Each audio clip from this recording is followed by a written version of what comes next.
Hi guys, it's Laura. Happy New Year again. It is the first Monday of 2022 and I am really excited to be here with you guys today. So before we start today's video, let's just get the legal mumbo jumbo out of the way.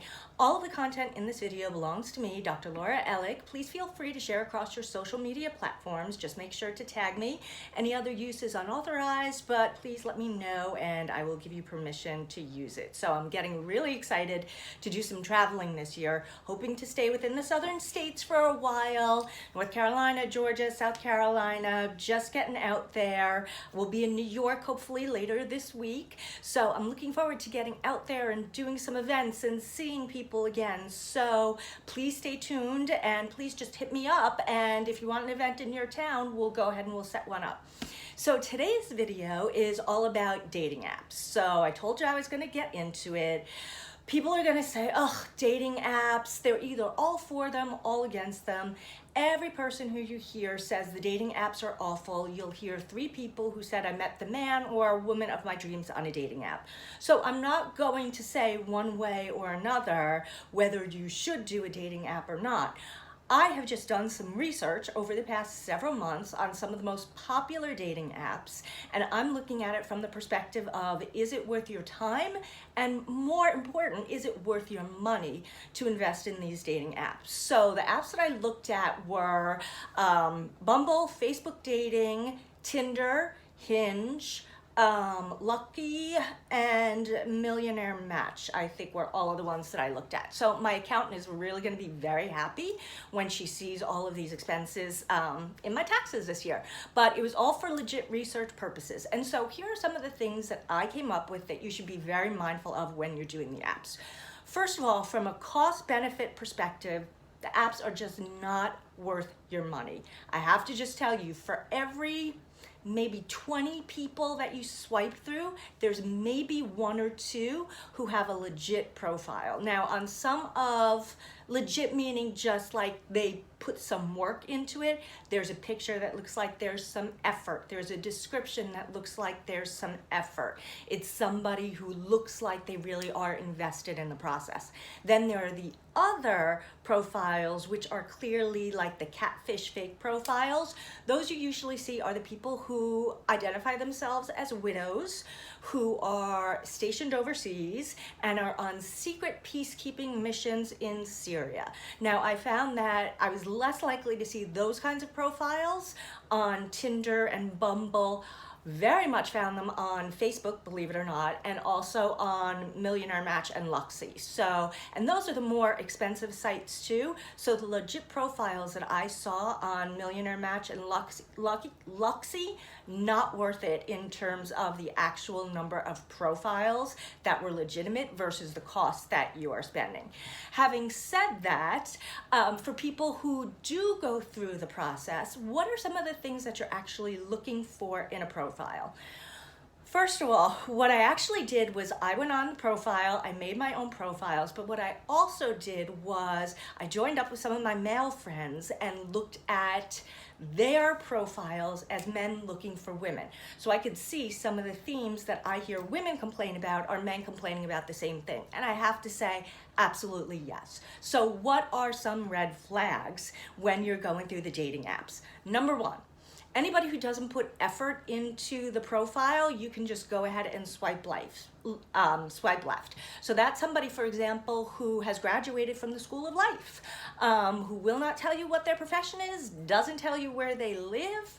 Also, my favorite is somebody who just shows like here to here, and I've seen this women and men, or who turn their head profile or scrub out their face. Clearly somebody who is otherwise attached and or looking for a hookup. So if you want that, that's fine. Those are the profiles you're looking for. But for other people, I would steer away. A lot of Tinder, a lot of some of the other sites really have a lot of those types of profiles.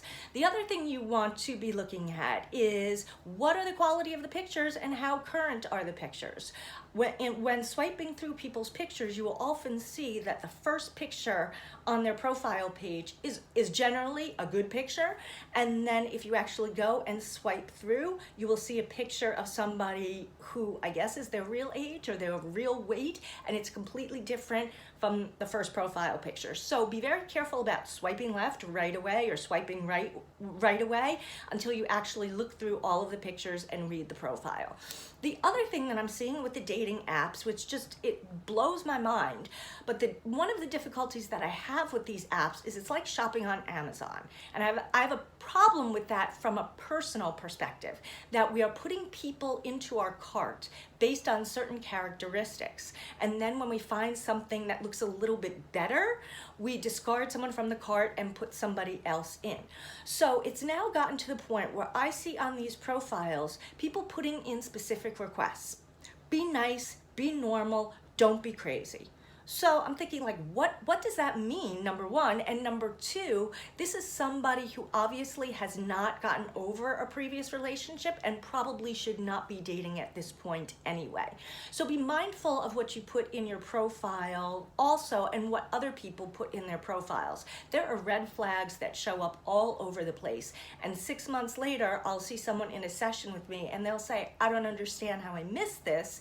And when we go back to the beginning, we can see that there were already all of these red flags. So having said that, be mindful about what you put in your profile too. Now, from a financial perspective, what I've actually seen is when you sift out some of these profiles, the fake profiles, the profiles where people just show, like, you know, their chest, where people are blacking out their face, people really don't have real profiles. It's, you know, just an age, which oftentimes isn't even a real age, and graduated from the school of hard knocks. When you knock out all of those profiles, you actually are winding up with not too many profiles that are legitimate and that are possibilities. And from a financial standpoint, I just don't think it's worth it. So if you want to do it, go ahead. I would love to hear your success stories. Definitely post it below for me, because I'm all about people falling in love. And I put it on here today because 2022 is here, and one of people's New Year's resolutions, and you know, I use the word intention, is oftentimes to find love, find a new relationship, but be very careful about the way you do it. I still think personally, the best way to find another human being that you want to connect with is either through the workplace, and I say the workplace, meaning in the elevator at work, in the cafeteria, in the employee lounge. Please, guys, don't date your supervisors, don't date your bosses, don't date your supervisees. If you're a doctor, don't date your patients, don't date clients, just kind of keep it clean. Also be very aware of what your employer's policies are about dating in the workplace. Some people don't care, some people do care. Just make sure you go into it with open eyes. Second way is to get out there and meet people. Go to happy hours, go out with friends, travel. I meet a lot of people by traveling. I meet a lot of friends. Live your life. The planet Earth is really a playground for adults. We have so many things and so many places that we can go on a daily basis for very little money. So you don't have to be rich to meet people. And having said that, by the way, my top qualities that I am looking for in a person has nothing to do with finances. So for me, it would be empathy, kindness, compassion, intelligence, and wisdom.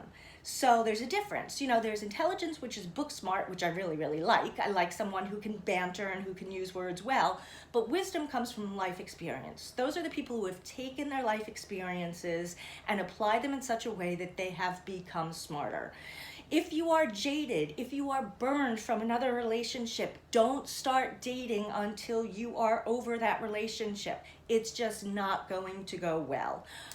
So I'm also offering this year the opportunity to look through your social media platforms to figure out, by setting up mock dates, how you interact with other people, any strategies that you may need to meet people. I am open to that. Hit me up here. I hope you guys like this video. We have lots more stuff coming in 2022.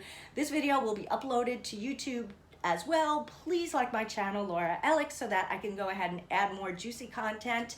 And I hope to see you guys soon. Peace and love. You guys are all warriors. Love you.